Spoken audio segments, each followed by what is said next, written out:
Have you ever wondered about how to interpret the New Testament's predictions about what is going to happen in the last days? Like, who is the Antichrist, and should we even use that word? Uh, what's the Great Tribulation? When is that going to happen? What about these other events Jesus predicts before the second coming of Christ and so forth? This is a huge area where maybe one of the biggest areas where Christians disagree and where the New Testament is difficult to interpret. And modern evangelical Christians tend to assume a certain view of these things that is either has zero historical precedent or is kind of largely at variance with church history. I've said this many times. If you gave the church fathers the Left Behind series, they would not recognize a lot of what is going on in those books, and they would say, what is going on here?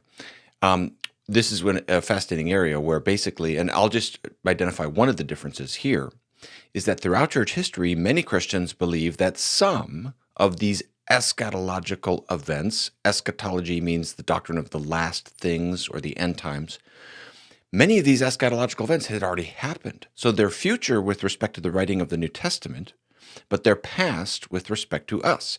And this view is called preterism, from the Latin word praeter, meaning past. So one of the goals of my channel is to do theological triage, which means ranking different doctrines, and then also to do theological retrieval, meaning wanting to learn more from church history, draw from historical theology, as we're trying to do theology today. These are two of the goals, and they fit together, actually, and I think they're really needed right now as a lot of people are rethinking things and so forth. So I try to do things, I want to promote peaceable dialogue and understanding, and especially try to distinguish what are the first-rank issues you have to believe as a Christian from, say, the third-rank issues. They're not hills to die on. And so that's what I want to go through in this video, and especially what I want to try to distinguish here is what kinds of preterism are first-rank. They really mark the difference between orthodoxy and heresy. They're distinctively Christian views versus non-Christian views, versus what are the things where we can agree to disagree. They're not hills to die on. So in this video, let's do three things. Let's distinguish between two different kinds of preterism, full preterism and partial preterism. One of these things I think is a matter of heresy. The other I think is totally not. I'm a partial preterist, full disclosure. Secondly, we'll work through some of the appeals for partial preterism. Why is that a reasonable view? Why might some Christians hold that, even if you don't agree personally? Try to understand it. And then third, I'll give an argument against full preterism, and say a little bit about why this view is so problematic. So first, let's just distinguish between full preterism and partial preterism. Sometimes these are called, so partial preterism, sometimes it's called moderate preterism or orthodox preterism. Full preterism is sometimes called consistent preterism, hyper-preterism, radical preterism. All these terms are disputed in the debates.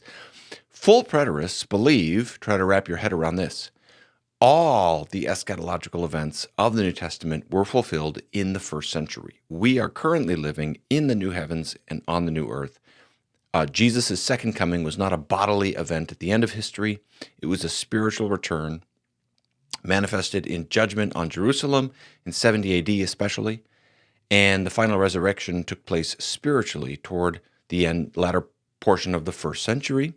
And this would be basically, I think we can safely say this is a first-rank issue. This would be heretical. This view cannot affirm the Apostles' Creed, that Christ will come to judge the quick and the dead.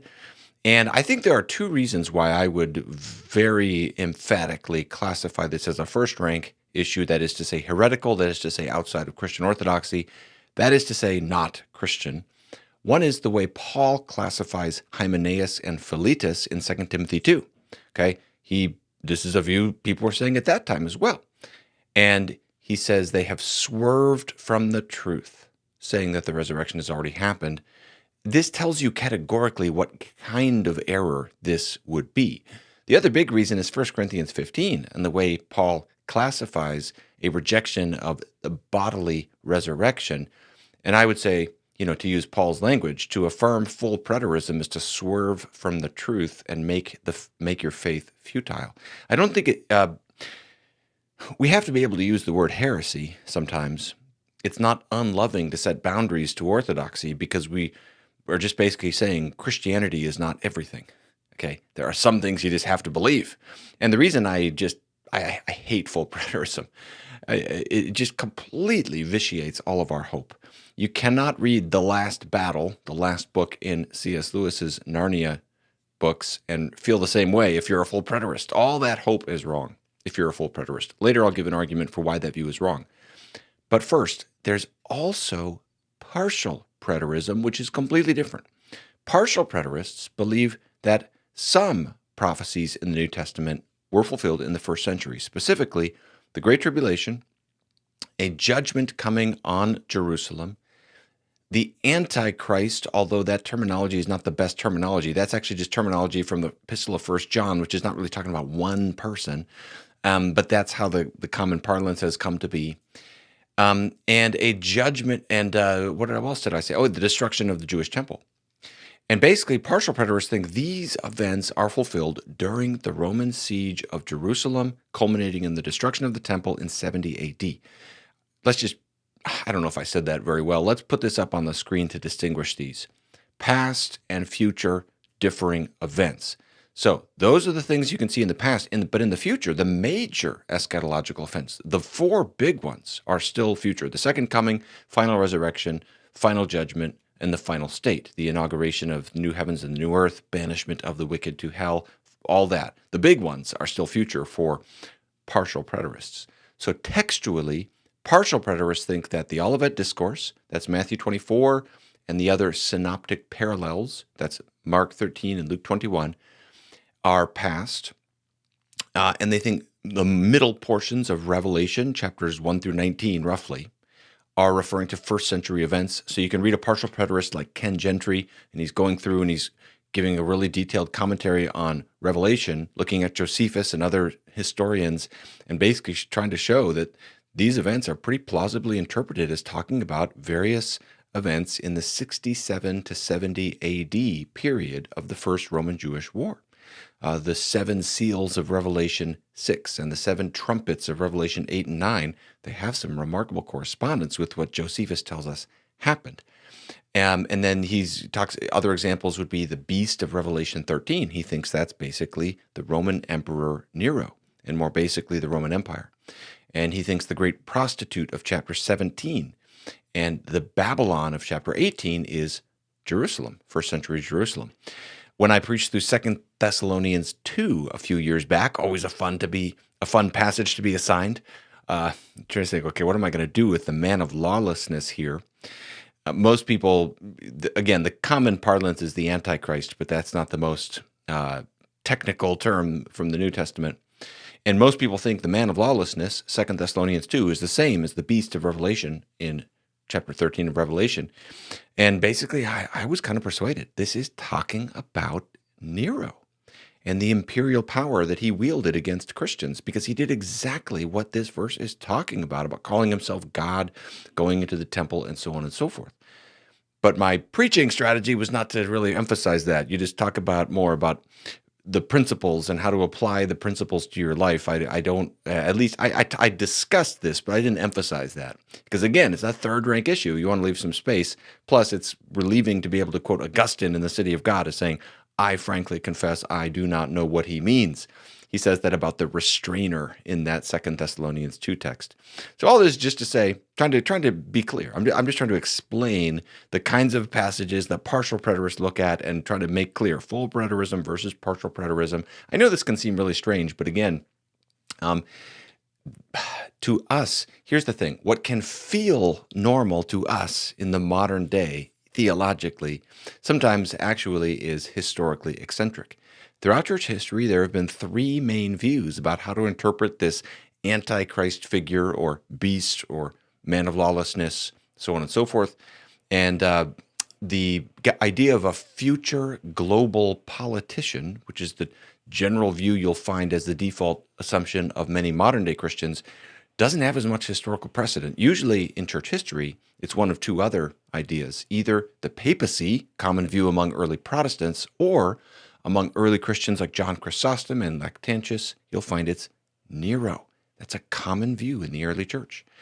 Now, I have a whole video out explaining why I'm a partial preterist. Let me just briefly canvass, summarizing from that video very quickly, why would anyone think this? I realize as I put that out there, some of us, again, it strikes us initially as so strange, even though historically it's a pretty common view. But the idea that the middle portions of Revelation already happened, people hear that and their alarm bells go off. Why would anybody think this?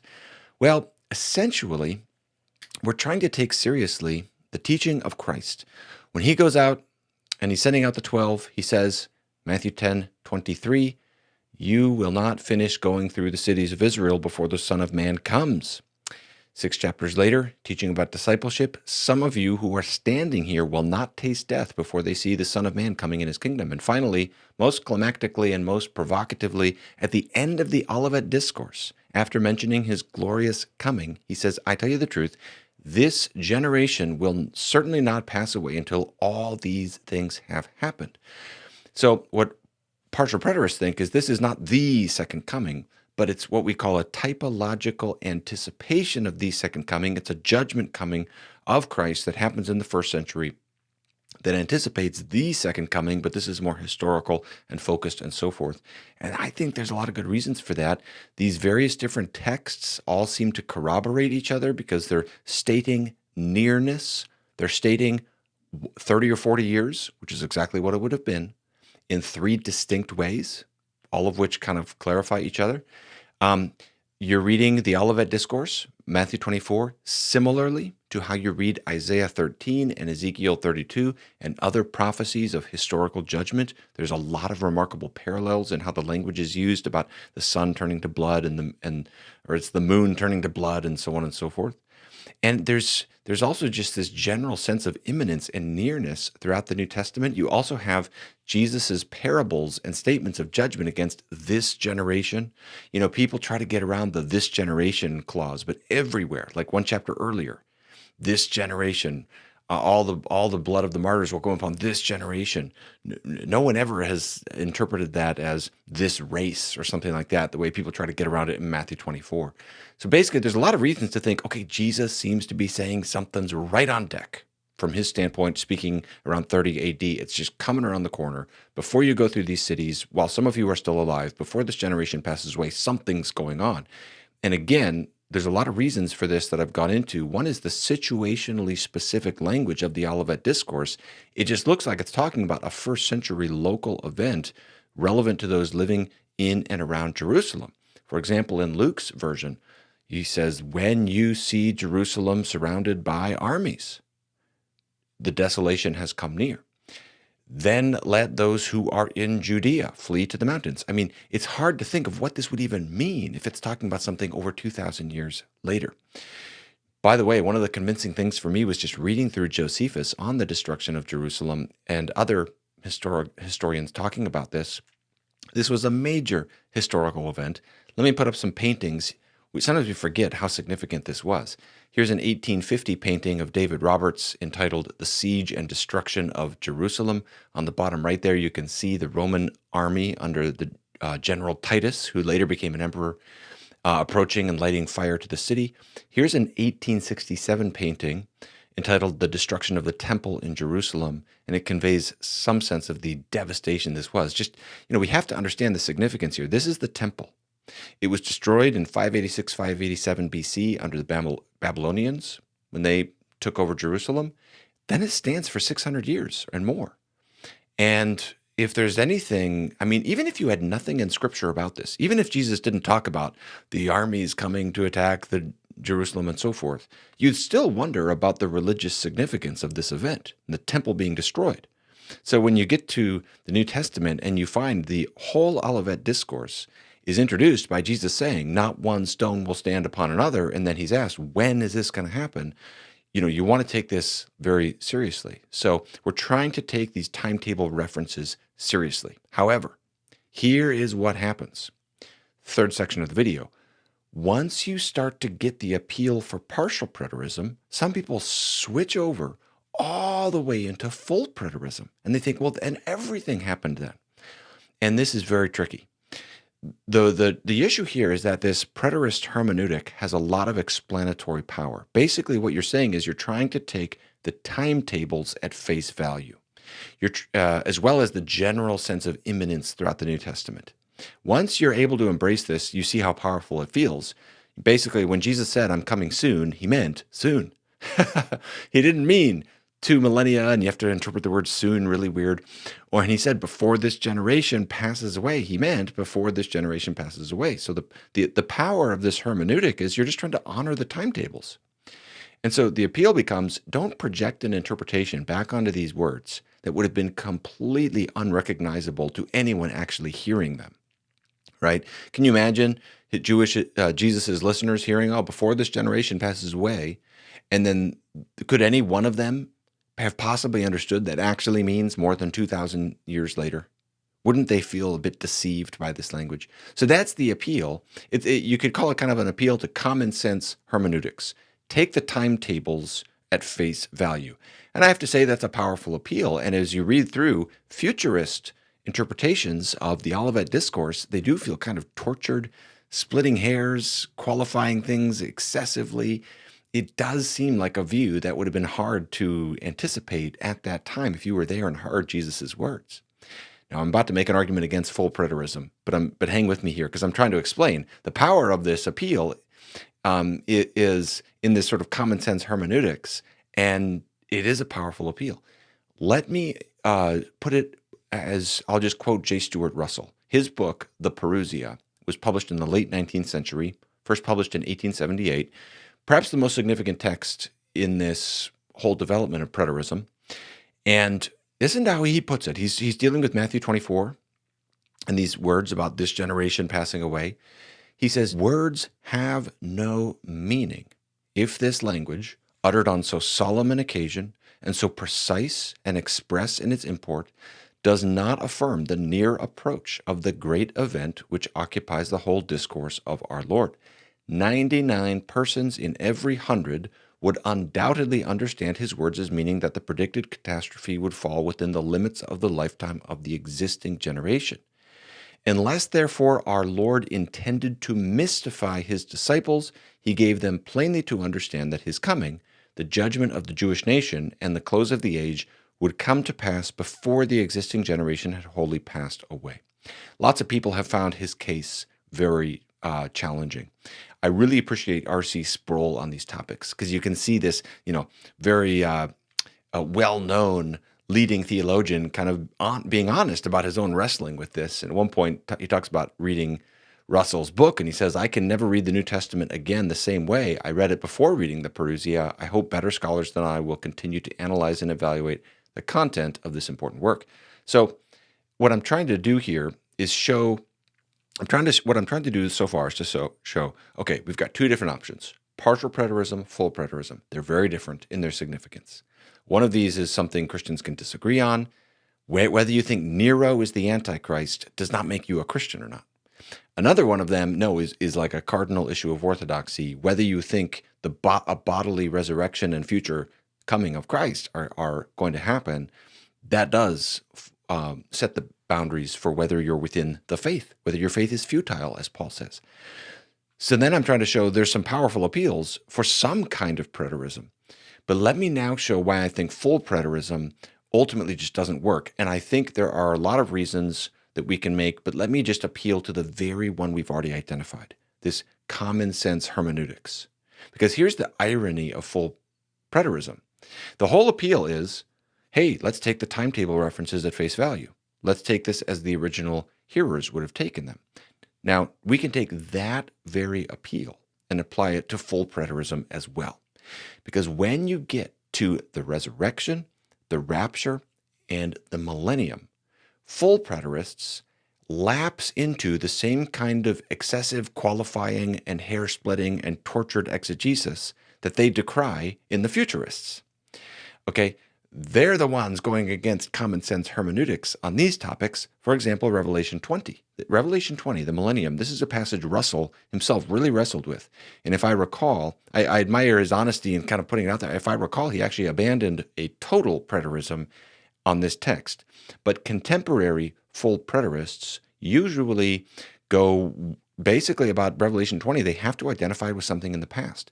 Sometimes it'll be the period between Christ's ministry and the fall of the temple, 40 years. Other times they'll date it from the fall of the temple to some future event. Sometimes the fall of Masada, that's another event toward the tail end of the first Roman-Jewish War around 72 or 73 AD. That's reported to us by Josephus. Then you have other times they'll push it into the 2nd century, into the 130s AD, another Jewish uprising against the Roman Empire. But here's the thing.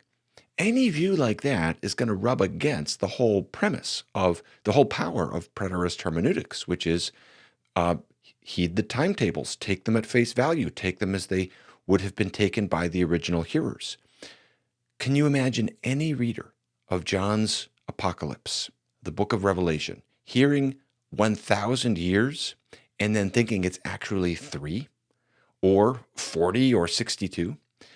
The number 1,000 years can be literal or symbolic. That's a legitimate discussion. But it always refers to a long period of time in the scripture. And to think of, especially when you add on the cataclysmic war with Satan depicted at the end of the millennium, it's like, where are you going to put that into 132 AD or something like this? So what I'm trying to show here is the preterist appeal to timetables and to a common sense hermeneutic is inconsistent. It only looks at the short timetables, not the long timetables. This is why Revelation 20 is such a significant text in our Bibles, because here you have this 1,000 years. What do we do with that? I like how Keith Matheson puts this in his really helpful book, Responding to Full Preterism. Quote, hyper-preterists continually argue that a generation cannot be stretched to 2,000 years or more, and yet they take the 1,000 years of Revelation 20 and compress it into a generation. Boom. What a sentence. That's well said. And so this is the irony, is that the very strength of preterism becomes its undoing when you try to make it consistent for all the texts. I think what we want to do is take all the timetables and take them seriously, the short ones and the long ones. And 1,000 years is a long time. And I think that's talking about, I'm amillennial, so I think it's talking about the church age. But whatever view you take of that, it's certainly not 2 to 3 years or 40 or 60 years. A millennium is a long period of time. So what I think that leaves us with is a more complicated New Testament eschatology. Some things are imminent. I really think we have to reckon with this. Something happens at the end, toward the end of that New Testament era. One of the challenges for partial preterists, of course, is we have to date all the books prior to 70 AD.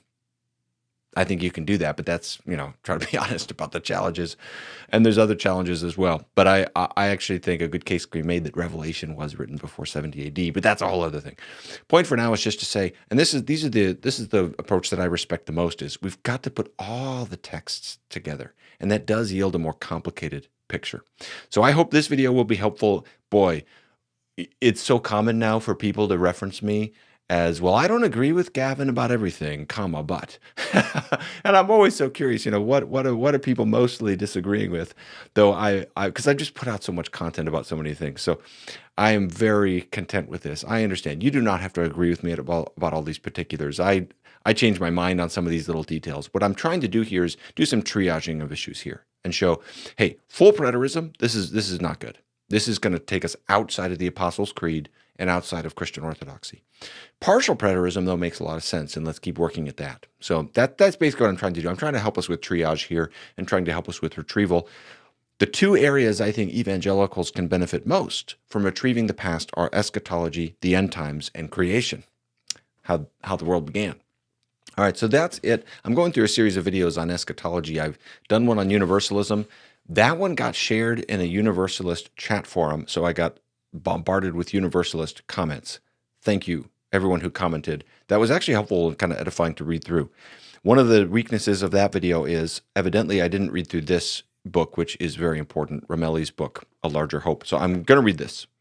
So Universalists, I'm listening to your criticisms there, but just to set expectations, I'm not anticipating changing my mind. Okay, I'm pretty convinced from the scriptures already on that topic, but I do think I can better improve my historical treatment by engaging with this book.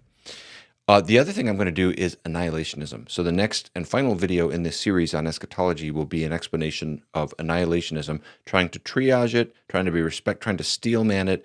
I'm not persuaded of that view, but I have respect and understanding for it. So I'm going to try to treat it with respect and steelman it and triage it to show this is not a heretical view, but ultimately why Revelation 20:10, I'm not persuaded of how the annihilationist readings of that I'm getting to.